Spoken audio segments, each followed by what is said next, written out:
now, and I want to tell you about a little project that I've worked on in Sherwood Forest. So I am going to do some slides. We think we know what we're doing, and then we can't even. In fact, it's not even let me share it, which is even more hilarious. There we are. I'm going to share now. I want to talk to you today about a little bit of a quality improvement meets digital transformation, and to give you a bit of background about me. I've been a nurse for years, not as long as them people in the background with them very impressive portraits. I don't think it's quite that old. What are you talking about me there, Claire? But I've been a nurse for some years now and always dabbled in QI and done many jobs with quality improvement on them, and got offered this job after applying for it. And it's sort of quite a nice mix of being a bit of a geek and liking to improve stuff for patients and staff. So I want to talk to you about a little project.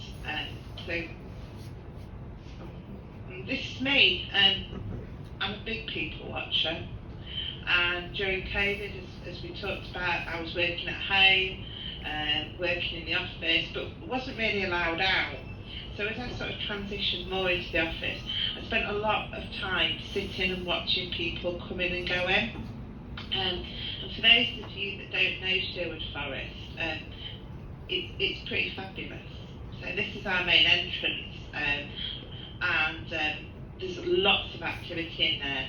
And I used to sit a lot having my lunch in that main entrance because it was one of the few places we could take our masks off.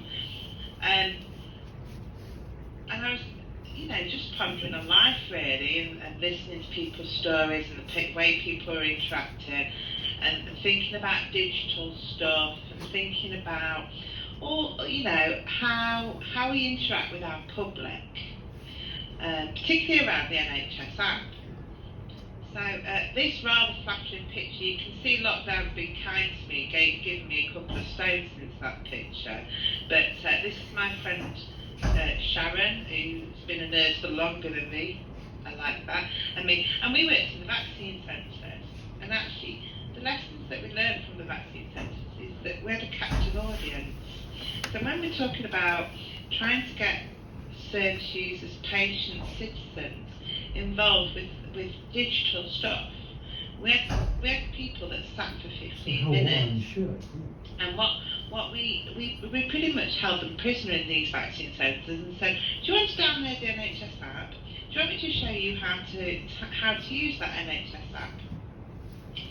What an opportunity. And mostly, I would say 9% of people either had the app or sat in the waiting room downloading the app and having a look at it, coming back to us and saying, oh, how do we get this, how do we get that?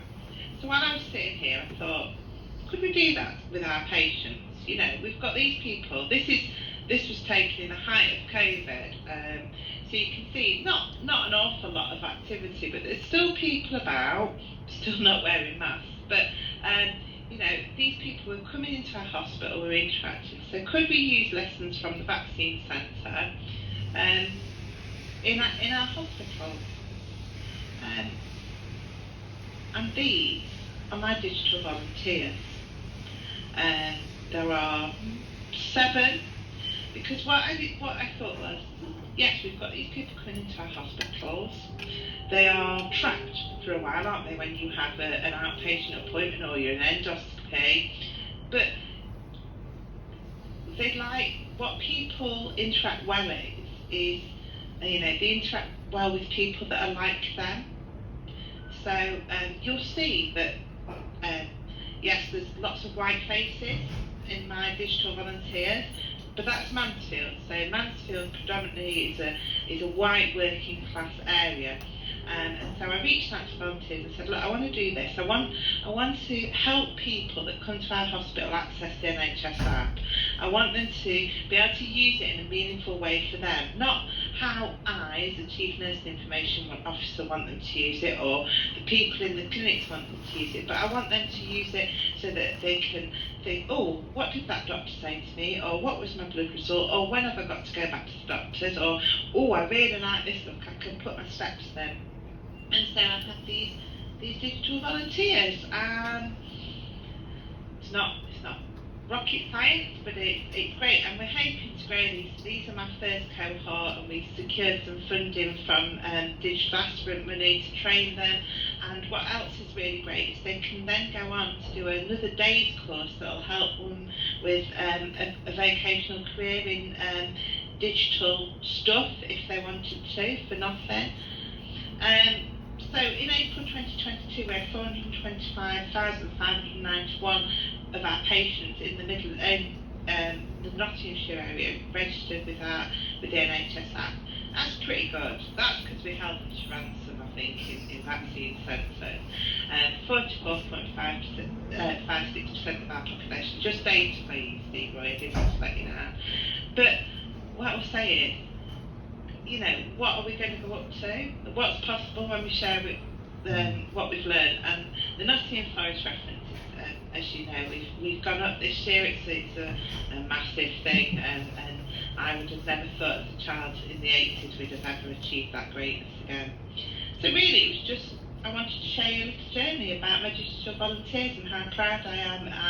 We've got a launch date starting next week where we're going to have some stands. People are going to do some direct sort of, oh hi, have you got the NHS app? Could I help you put it on your phone? That sort of thing. We've also got access to some tablet lending through the local council.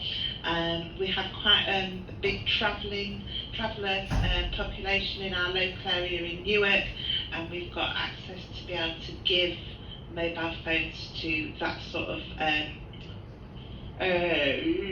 population if we needed to. And that's very quick, you see, because I'm bringing us back into time. I'll stop sharing and take any questions or thoughts. Thank you. There you are, Claire. So the digital inclusion piece is really interesting, isn't it? Because a lot of us think that, I mean, we all live in a kind of middle class bubble, don't we? And we think, you know, I've got a phone, everybody can do it, and all the rest of it. And I have to say, my mum died several years ago, but she was 97, and I gave her an iPad. She thought it was a chopping board. But then, you know, then I showed her how to use it, and she emailed me, she FaceTimed me, she did her shopping, she downloaded porn, you know, she just loved it. And if you show people how to use stuff, I mean, what is your sort of take on digital inclusion? Is it as big a problem, or is it actually a fairly simple problem to solve? Sorry, my mic's going on and off.